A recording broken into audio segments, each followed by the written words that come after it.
கிறிஸ்துவில் அன்பர்களே, உங்கள் அனைவருக்கும் இயேசுவின் நாமத்தில் வாழ்த்துக்களும் இறையாசிரும். இன்று அக்டோபர் மாதம் 26ஆம் தேதி, பொது காலத்தின் 30ஆம் ஞாயிறு. இன்று கடவுள் நமக்கு கொடுக்கிற நற்செய்தி லூக்கா நற்செய்தி 18ஆம் அதிகாரம் 9 முதல் 14 முடிய உள்ள இறை வார்த்தைகள். அதாவது இயேசு அன்று ஒரு சிலை பார்த்து கூறுகிறார், தாங்கள் நேர்மையானவர்கள் என்று நம்பிக்கொண்டு பிறரை இகழ்ந்து பேசுகிற, பிறரை வஞ்சித்து பேசுகிற, பிறரை அவமானப்படுத்தி பேசுகிற, பிறரை இழிவுபடுத்தி பேசுகிற, சிறுமைப்படுத்தி பேசுகிற அந்த நபர்களை பார்த்து, பரிசேயர்களை பார்த்து இயேசு சொன்னார். இந்த பரிசேயர்களின் மனநிலையை இயேசு வன்மையாக கண்டிக்கின்றார். பரிசேயர்களை மட்டுமல்ல, யாரெல்லாம் பிறரை இகழ்ந்து ஒதுக்கி அவமானப்படுத்தி சிறுமைப்படுத்தி பேசுகிறார்களோ அவர்களையெல்லாம் இயேசு வன்மையாக கண்டிக்கின்றார். இருவர் கோவிலுக்கு செல்கிறார்கள் ஜெயிப்பதற்கு, பரிசேயரும் வரி தண்டுபவரும், வரி வசூலிப்பவர். அந்த பரிசேயர் கோயில் நின்று கொண்டு, நான் கொள்ளையரை போலவோ, நேர்மையற்றவரை போலவோ, விபச்சாரரை போலவோ இல்லாமல் இந்த வரி தண்டுகின்ற, வரி வசூலிக்கின்ற இந்த நபரை போலவோ இல்லாமல் இருப்பதற்காக நான் நன்றி சொல்கிறேன். யார்கிட்ட? கடவுள்கிட்ட சொல்றார். கடவுளுக்கு எல்லாம் தெரியும். அவருக்கே இவர் சவால் விடுகிறார். தான் யார் என்று கடவுளிடம் சொல்லி காண்பிக்கின்றார்.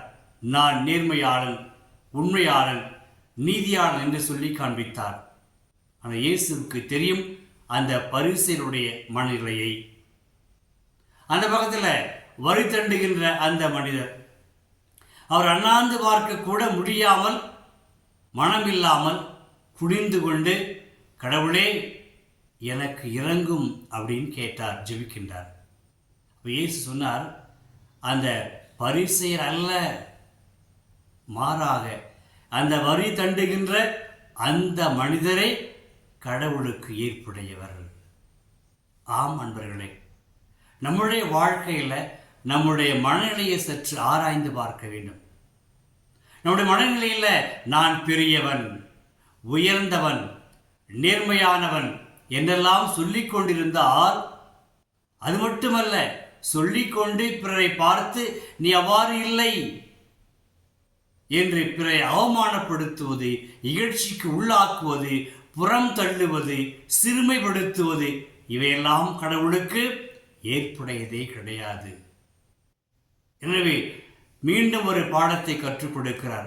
அதாவது தம்மை தாமே உயர்த்துகிறவர்கள் தாழ்த்தப்படுவார்கள் என்றால் அவருடைய அகங்கார போக்கு, அகங்கார மனநிலை, கடவுளை நம்ப முடியாத, நம்ப இயலாத மனநிலையில் வாழ்கின்ற மனிதர்கள், அவர்கள் தாழ்த்தப்படுவார்கள், அவர்கள் புறந்தள்ளப்படுவார்கள். ஆனால் கடவுளை நம்பி வாழுகிற, தாழ்ச்சியில் வாழுகிற, பணிவில் வாழுகிற, கடவுளையே நம்பி வாழுகிற மக்களையெல்லாம் கடவுள் உயர்த்துவார், உயர்த்தி பிடிப்பார், தாங்கி பிடிப்பார். தயை நிறைந்த இயேசுவே, உம்மை போற்றுகிறோம். நாங்கள் எங்கள் வாழ்க்கையில் பிறரை மதித்து, பிறரை போற்றி வாழக்கூடிய நல்ல மனத்தை தாரும். எல்லா மக்களும் உம்முடைய அன்பு பிள்ளைகளே, அன்பு படைப்புகளே. இதை நாங்கள் உள்வாங்கிக் கொண்டு, ஏற்றுக்கொண்டு, எந்த மனிதராக இருந்தாலும் அவர்களை மதித்து வாழக்கூடிய மனதை எங்களுக்கு தாரும். எந்த சூழ்நிலையிலும் நாங்கள் பிறரை இழிவுபடுத்தாமல், அவமானப்படுத்தாமல், சிறுமைப்படுத்தாமல் வாழக்கூடிய அருளையும் ஞானத்தையும் எங்களுக்கு தாரும்.